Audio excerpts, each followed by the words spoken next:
CinemaCon! Happy CinemaCon, yeah, it's our first time here. We're super excited. Thanks for having us. Tell me about the moment you found out, hey, I'm going to be in Blue Beetle. What was that moment like? You have it recorded. Yeah, I have it. Yeah, a lot of crying. How would you feel if I told you that we would like for you to be our Jenny in Blue Beetle?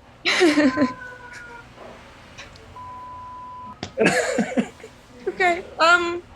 Do I still have to answer the question? I would feel so grateful. Yeah, I was just super excited. Coming from Brazil, this is not something that that happens all the time that I'm used to. So it was a really emotional, beautiful moment. Oh, it's amazing. How about you, Paul? Angel surprised me. We were having dinner together and he said, "Do you like steak?" And I said, "Yeah, I like steak. We're at a steakhouse." And he said, "Do you want to be Blue Beetle?" And I said, "Wow, you really set that one up crazy there." And then I started crying, of course, and the rest was history.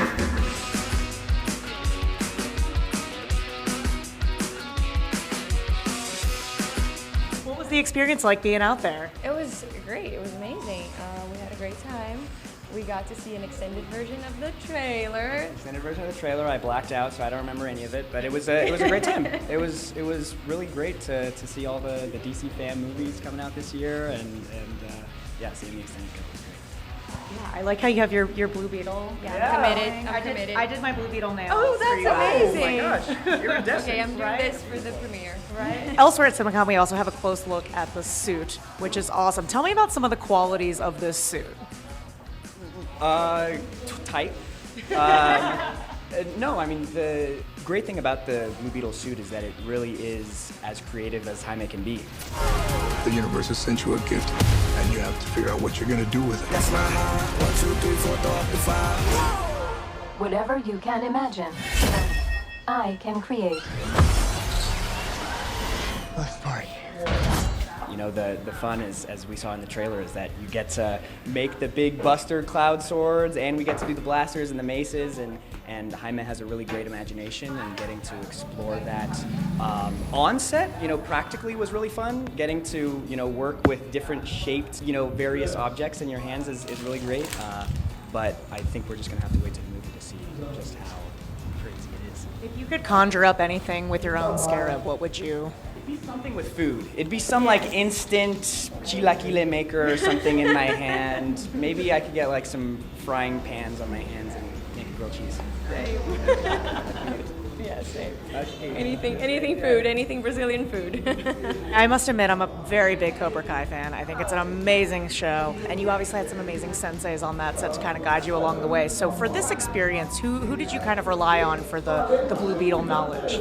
Angel, the director, was a beacon of light throughout this whole project. This is my first movie, so it felt daunting at some moments, but he is so particular and really trustworthy, and just allowed, you know, as actors for us to come on and do our thing.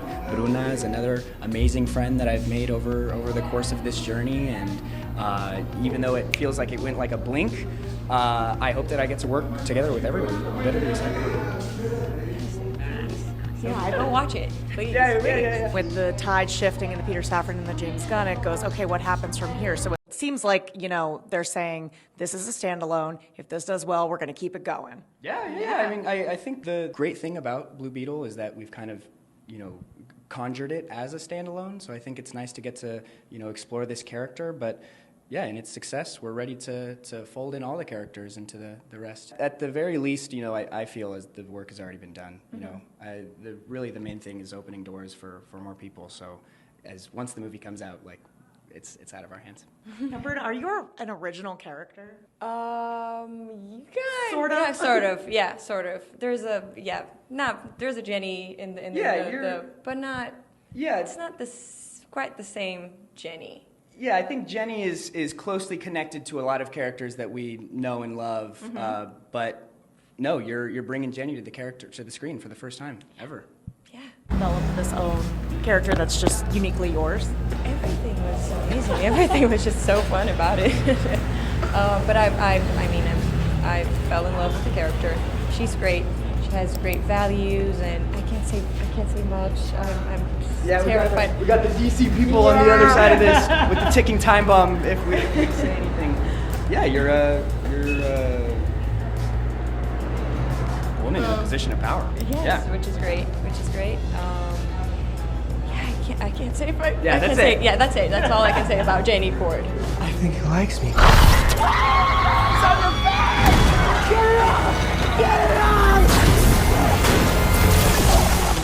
Jaime. This ain't what you want. This ain't what you want. This ain't what you want.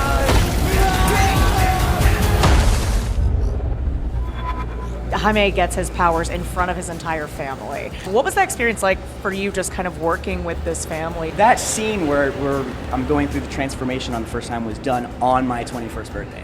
Yeah. Yeah, that was done on my 21st birthday, so it was really exciting. And you know, you would think that for a family who's supposed to have had 20 years of chemistry, that a week of meeting them wouldn't be enough. But the whole family fit together like a glove. And even with the incorporation of some of our other characters who aren't part of the immediate family, it felt so natural from the get-go. And I think